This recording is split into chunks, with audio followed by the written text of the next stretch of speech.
This is Officer Chris Burley. For the incident at Southwest 6th Avenue and near Southwest Montgomery Street. It's continuing to be investigated, and we're early on in the investigation. I know that the community has a lot of questions about what occurred today, what the police bureau is doing, and what our partners are doing. I want to provide information about what I know at this time.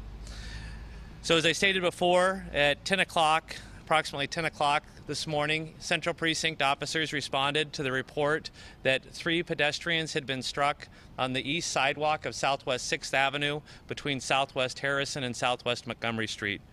When emergency medical personnel arrived, they immediately provided medical aid and transported the 3 victims to an area hospital, which was OHSU.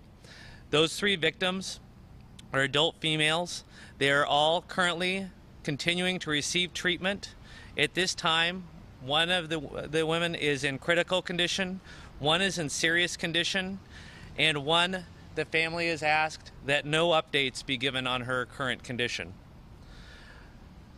OHSU has also informed me that they have contacted family members of all the victims that are at OHSU and notified them of their loved one's location and current condition.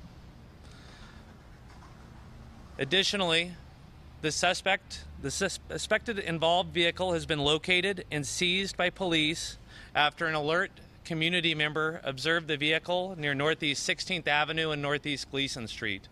As officers arrived at the location and approached the vehicle, they observed that there was a driver in the vehicle. That person, a person of interest, has also been taken into custody at this time. The person of interest is in police custody and has been transported to a local police facility where investigators continue to investigate this incident and will be interviewing. At this time, we are not looking for additional suspects or vehicles. Based on information we have at this time, we do not believe that there is a danger to the community in relation to this investigation. The Police Bureau's Detective Division, Traffic Division, Forensics Evidence Division, Multnomah County District Attorney's Office, the Portland State University Police Department, and the District Attorney's Victims Advocates continue to investigate and work with the victims that have been involved in this investigation and continue to reach out to community members who may have information or witnessed the event today.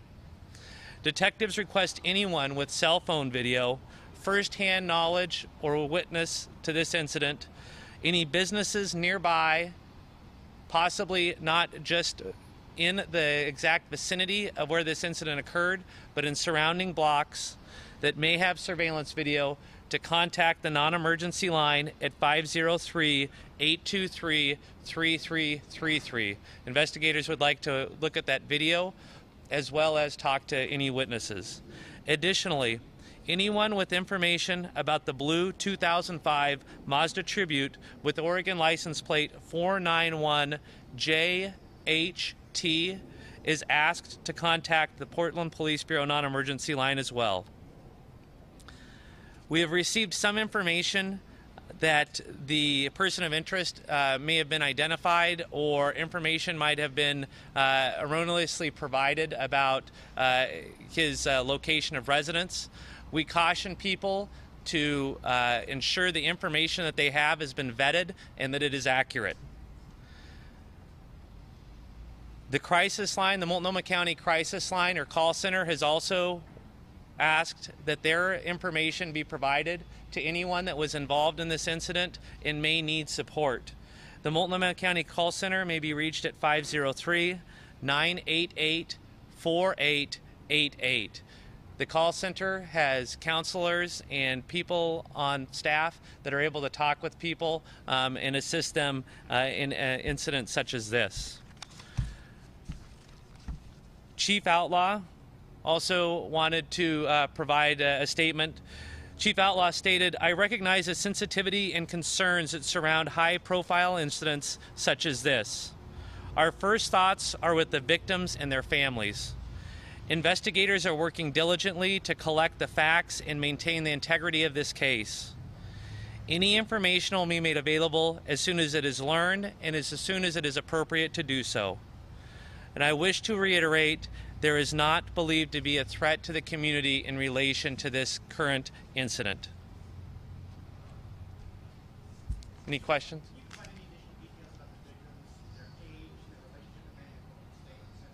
So we'll allow Portland State University to provide information as to whether or not they have any affiliation with the university.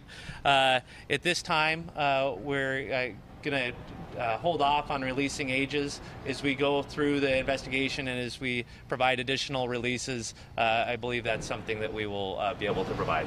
Any indication that they knew one another, or that this was a group of women that were coming from somewhere or going somewhere together?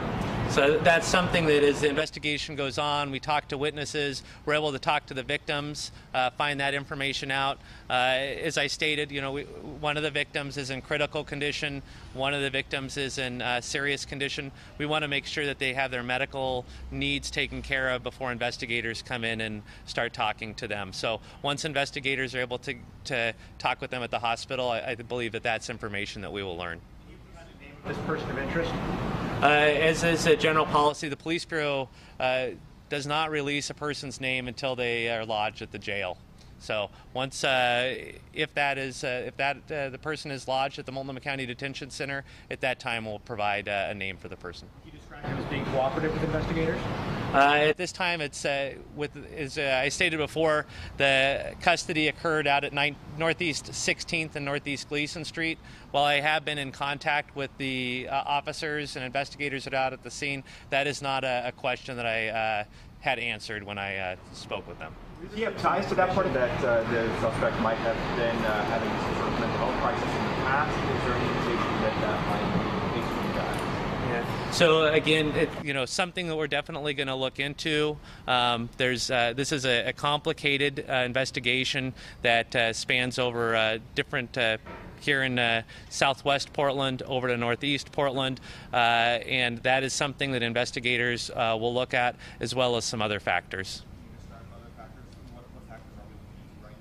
So as we discussed before, we are aware of incidents throughout the world that have occurred, and we know from our previous press conference that there was questions about the motive for this incident. We're still investigating that. We don't know at this time, because we have not had an opportunity to gather all the information, what the motive or what the reason was for this incident. We saw the windows down on that SUV when the officers were approaching him. Did he say anything to those officers as they came to the window? At this time, again, early on in the investigation, I spoke briefly with the officers at the scene, but I don't have that information at this time. This gentleman, all right, how old he is? Not at this time, but I expect later on today that I will be releasing. I plan to be releasing more information, but it's also dependent on how quickly we move through the investigation. The police bureau, as the chief said, our first thought is with the victims that were injured, and then also we want to ensure that we are deliberately, diligently, and very carefully processing all the pieces of information involved in this investigation, and so detectives are moving through the processes to ensure that information is collected, and we do so in a correct fashion. You already answered this question, but is he the owner of that vehicle, or do you know that? It's early on in the investigation.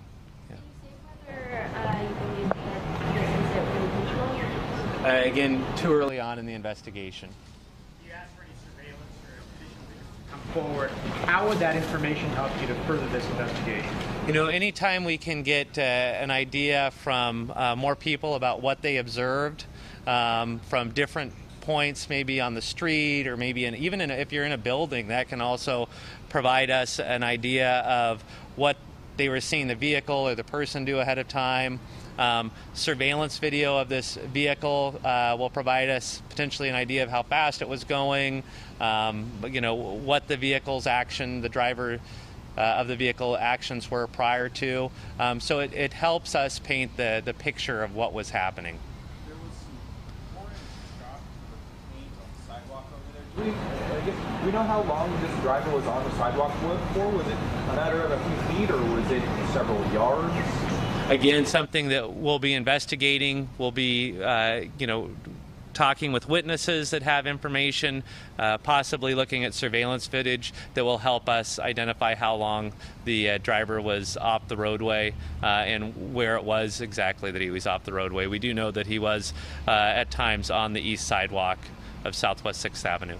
How long do you anticipate this area being closed? My expectation that it will be closed likely for the next 4 hours, so it will likely be closed through rush hour traffic.